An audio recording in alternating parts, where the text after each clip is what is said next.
Super fresh at hot off the press. Artista update para sa inyong mga beshi. Si David Lee Cauco, ang kinikilalang forever prince ng Disney princess na si Barbie. Si David ay parang isang dog whisperer sa kanyang kakaibang mundo ng kagandahan at kabaruan.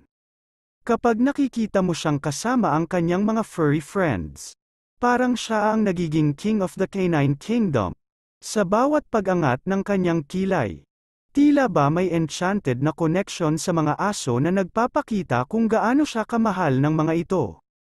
Bakangat si David ang tunay na Prince Charming ng mga pusa't aso.